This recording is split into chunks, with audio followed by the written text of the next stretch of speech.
Good morning, friends. Miss Chelsea here. Hi. Today we're going to do a little activity on using our helper hand. So when we talk about using a helper hand, we talk about it in a way that we have one helper hand and we have our hand that we use to do an activity. For example, when I'm writing, I do my writing with my right hand. Some may use their left hand for the writing, and I use my other hand to hold down the paper. So if I'm holding it down, I'm using my other hand to write. Another activity we use a helper hand is, for example, cutting. We are using our one hand to hold and stabilize the paper and our other hand to do the cutting. So this kind of task is called a bilateral coordination task, where we need to use both hands together to accomplish a goal.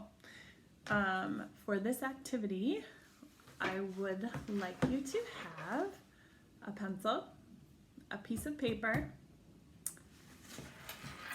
a couple coins, maybe like 5 or 6 coins, and a ruler or a magazine or a book, something that has a hard edge, okay? So what we are going to do, so pause your video if you don't have those things. Pause it and then come back when you're ready.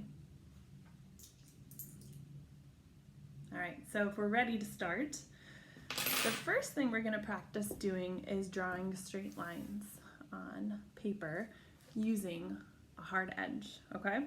So I don't have a ruler at my house right now, so I'm going to use a book. And I turned my paper sideways for this example, and the first line I'm going to draw using my hard edge is a vertical line. So that's a line from the top of your paper to the bottom of your paper, okay?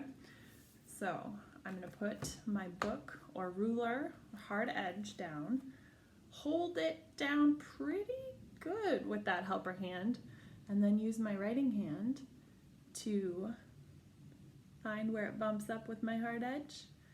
Hold it, press it against that hard edge, and draw a straight line bordering that hard edge. Look at that, I got a line. So we can practice that a couple times.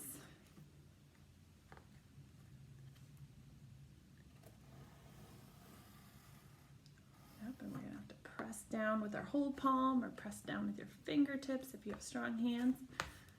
And then we're gonna push down, make 3 lines. So they don't have to be perfect. We're just trying to get a line there, okay?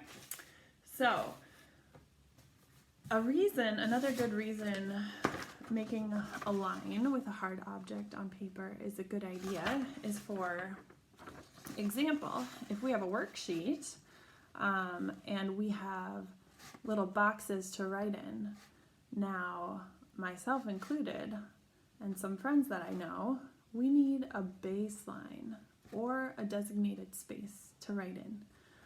So for example, this bubble up here doesn't have those lines. So if you were working on a worksheet in class that you really needed those lines, you could take that ruler, that hard object, and be like, okay, so I know in this box I need to describe how I feel. I'm pushing down with my helper hand, I'm drawing my line against the edge. I'm doing the best I can to stay in that bubble. And so now I drew my own lines. So now I have a designated space to write my letters in. So, let me see, how am I feeling today? I am feeling, I'm excited.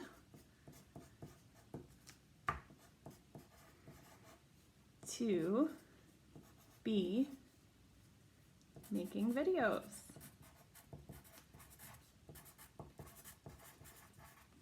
for you. It's the second best thing after seeing you guys, right? So, all right, so I drew my lines, so now I have a space to write on, okay? So, the next job I'd like you to do is see if we can do it with a coin. This is a lot trickier, so if you can't do it on your first try, no worries at all, right? So This one, we don't have to use our whole hand, right? Because that's kind of awkward. We just want to use our pointer finger and push down on the coin. Use your your writing hand. You probably want to start up at the top and just do it very gently and slowly. And we're going to try to trace around the coin. All right, here's one coin. Try to trace around this coin. So this project, or this part of the activity, also works on finger isolation, which is important for other jobs we have to do. All right.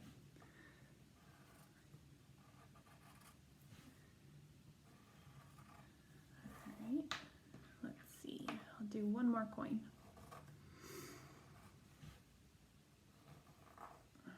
Awesome. Okay. So, I guess I told you to do 5, so I guess I'll do 5. So for this job, it's kind of nice if you have a variety of coins.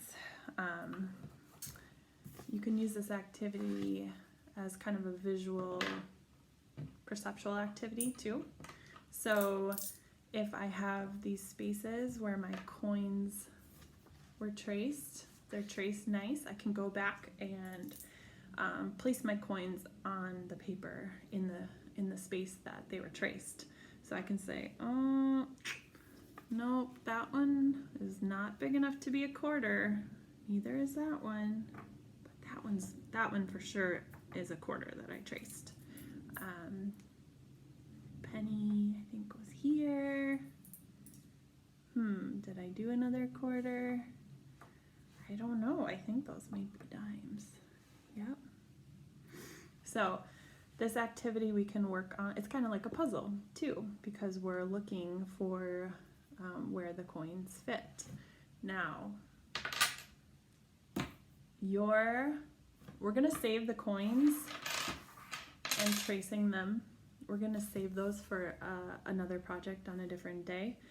But your assignment for today is to go around your house, find 3 other objects that you think you could trace on paper, okay? And I have an idea for one of them already. And it's something that you have with you all the time. That's your hand itself. So that's the first one we're gonna do together. I'm gonna show you. But I want you to find 3 objects that you can find around your house that you can put on paper and trace them. So, for example, I found a puzzle piece that came from one of my daughter's puzzles. That one's pretty flat and nice and easy to trace. Let's see if I have anything else on this desk. My daughter and I are making pet rocks, so I might try to trace this one. Although that might be tricky to find a straight edge on that one. I don't know. But like I said, you have your hand with you all the time. And this one we are going to do together. So you can either pause it and find your 3 objects, or you can just do this one with me right now. So take your hand on a blank sheet of paper, push it down. You might have to find some pressure there to push it down and hold it so the paper doesn't move. And then we're going to trace around your hand. There we go. Awesome. Come around. Okay. Tracing your hand. So we're also going to use tracing our hand for different art projects, so be ready for that. You don't have to save this exact hand tracing, but we're going to do that too. So I hope you've enjoyed this video, and I miss you guys, but just some things to keep us busy and to work on those skills that we need in school every day. So bye-bye for now. We'll see you later.